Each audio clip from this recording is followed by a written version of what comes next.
So in today's video, I am going to be reverting back to the wonderful trusty Nikon D7200. Still handheld, still no tripods or any other gear. And I want to chat to you about this a little bit. Why am I going back to this? Is there a problem with the Canon M50 that I've been using? What's going on? But we'll get into that. Beautiful area of coastline here in Morecambe Bay, still within the Lancaster district, of course. We're getting the steps in. Let's crack on.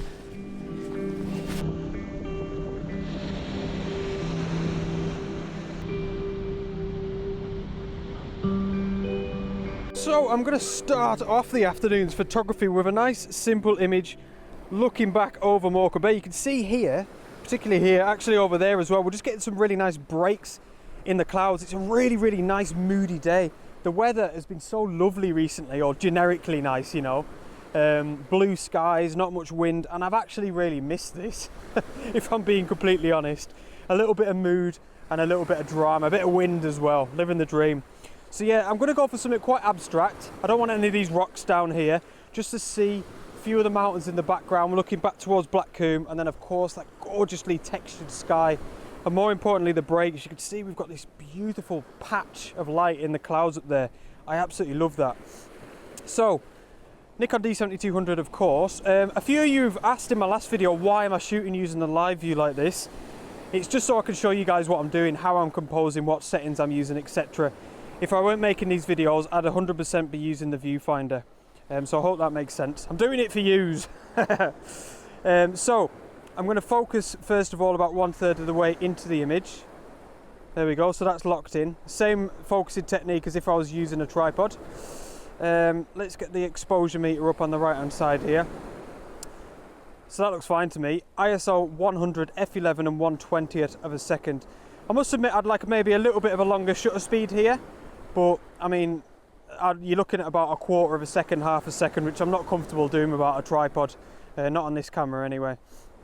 So I'm going to get the horizon on the top third line somewhere, and then hopefully just try and capture that nice bit of patch of light at the top right.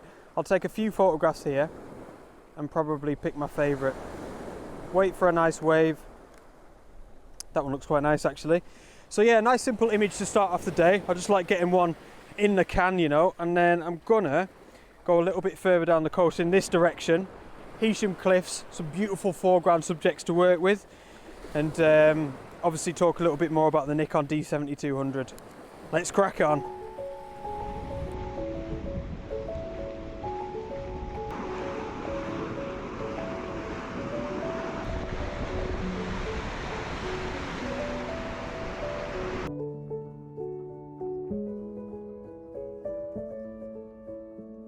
We're about 3,000 steps in. Oh, I always feel like the first 5,000 go really quick of the old steps. Anyway, we're up on the Heysham Cliffs now. This is a beautiful spot. I've never photographed here.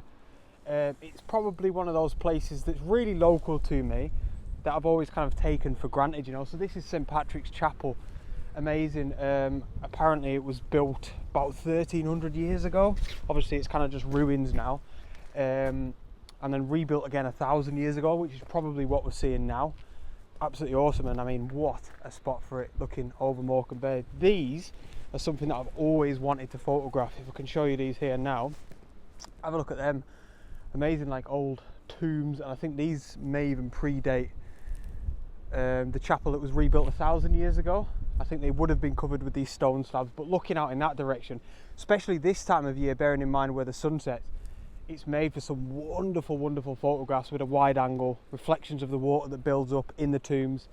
Yeah, I think they're really cool. In fact, I'll probably grab a shot of them now in a minute. I'm going to get myself sat down somewhere because I want to talk about the Nikon D7200 and why I've reverted back to using it. So I thought we'd have a little chat in the chapel. How about that? Why not, eh? So we're a little bit sheltered from this wind, and yeah, Nikon D7200. So I don't want this to be too long-winded. I'll try and make it as brief as possible, but I'm going to put an image up on the screen here, and I captured this photograph in my last video. and I was really happy with it. I actually said in that particular video as I was taking it, I think this is going to be a bit of a keeper. Got it home as soon as I'd finished the edit, absolutely loved it, to the point where I thought I might print this one and see how it looks. Now before I decided to do that, I had a little zoom in on the photograph. I won't go as far as saying pixel peeping, just to make sure I got the focus wrong, make sure I got the focus right, things like that. So I zoomed in on the image, noticed it was a bit blurry, instantly kind of thought, I think I might have got the focus wrong. Checked the other shots that I took on that day and they were all kind of the same, not blurry, just the image quality wasn't as good as what I've been used to with the Nikon D7200. And I came to the conclusion that it's not the Canon M50, it's the lenses. On the Canon M50 I've just got the 15 to 45mm kit lens, which is brilliant. Obviously it's really light, and that's what I've been loving about using it. But it's about 60 quid used, that's what I paid for it. This lens on my Nikon D7200 is the 16 to 35 f4. This was about 600 quid. So, you know, I'd expect this to be a little bit better, and it is. And yeah, I just kind of thought, like, I've got this wonderful camera that I've worked hard to acquire, you know, all this gear. And I looked at it when I was editing that photograph. I looked at the D7200 just sat there on my desk, and I thought, what am I doing really? Like, I've got this expensive gear that's just sat at home gathering dust, and I'm going out with an inferior lens at least, you know, because I do think the Canon M50 is class, and I stand by that. I think with a better lens it'd be as good if not better than the D7200. It's not the Canon M50. But anyway, I started looking at new lenses. I thought I'll get a new lens for the M50. One of you guys actually suggested that I get the adapter to use the Canon EFL lenses, I think they are, the L series lenses. And I started looking into it. I was like, oh yeah, I could get this lens, it's 600 quid. And again I thought, what am I doing? I can't just go out and buy new lenses for my M50. For starters, it's just going to make it bigger. Probably wouldn't fit in my pocket with an L series lens. Plus I've already got like a mint collection of lenses and a camera. So anyway, to get to my point, that's why I reverted back to the D7200, just because it's a better system, or I've got better lenses for it. And I just kind of thought it's a bit silly to not be using this if it's superior to the Canon M50 system and the lenses that I've got. So unfortunately this doesn't fit in my pocket. I mean, it probably could, but go on, let's have a try. Oh, that's actually a bit better than I thought, but it's no Canon M50. I mean, it's weighing me down a little bit. So I thought I'd bring out my old low pro bag and stick it in there. Beauty of this is, like a lot of camera bags nowadays, is I can spin it round, get the Canon M50 out from this little pocket here. So it's as good as, you know, just having a camera in my pocket. So yeah, I'm going to be using the D7200 going forward. Still handheld, like I said at the start of the video. Yeah, this definitely won't be going in the pocket because it's jammed in there now. And yeah, I think it's just a wise choice, because I don't want to be taking photographs that I feel disappointed in the image quality when I know I've got this just sat at home. Feels like a no-brainer to me. So I'm going to grab a shot here now of these little graves here. The sky's looking beautiful, the conditions are nice. Let's crack on. Right, so let's have a look at these beautiful little tombs. Honestly, what a cool subject, and you can see hopefully at the top left over, the sky is actually really nice. There's a bit of an orange glow. It is actually pretty bright. I was going to say it was subtle, so I need to be careful with my highlights.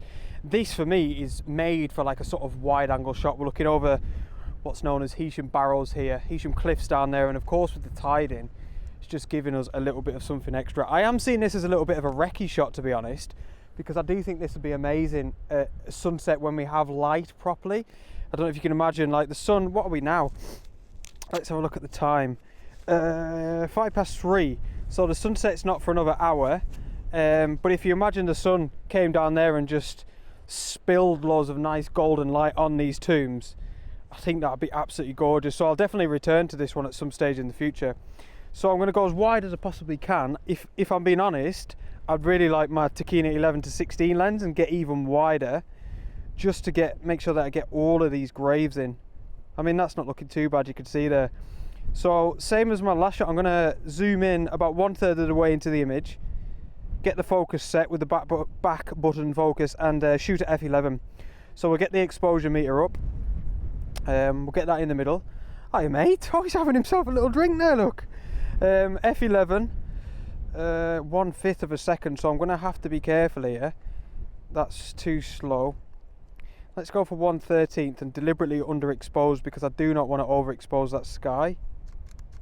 Let's have a look at that. Oh, that's actually come out absolutely perfect. So that's 1/13 of a second. I'm just going to zoom in and check my focus.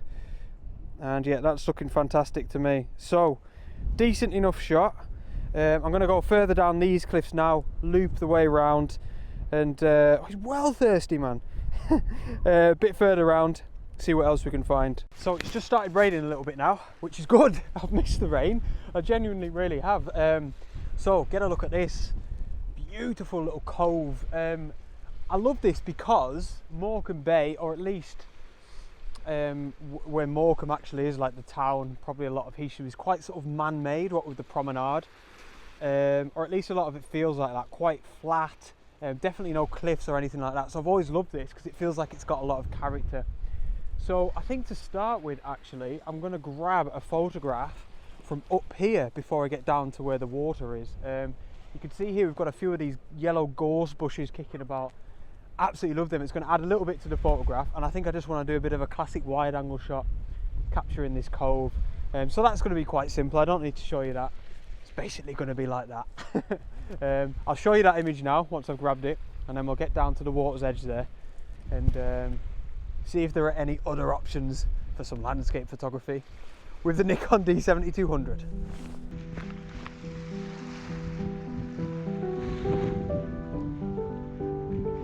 Right, so I'm going to get another shot here. It's going to be quite similar in many ways to that first image, obviously because we're down by the water, but the only thing I'm doing differently here is I want to include a little bit of the immediate foreground, so some of this sand down here and where the waves are breaking. There's a few nice sort of seashells and little pebbles dotted around, and yeah, I really like that. As I hope you can see there, again, the sky is absolutely gorgeous. I love these skies. We can get these little breaks in the clouds. Quite moody, lots and lots of texture, different shades of grey. You know, this is something that I always talk about. That's something that we can definitely work with. We've got a few hills back over towards Cumbria there as well.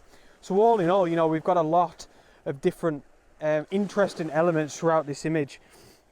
So I'm going to shoot it in a portrait dimension just because I don't want this in the frame, these rocks here, and I don't want this pier or any of these buildings on the right hand side, but I still want to shoot wide. There's a little bird flying across there. So let's get everything up. So f8, ISO 200 and 1/20th of a second are the settings that I've dialed in. And yeah, like, it's quite simple. It's just a case of waiting for the right waves. Something like that's quite nice.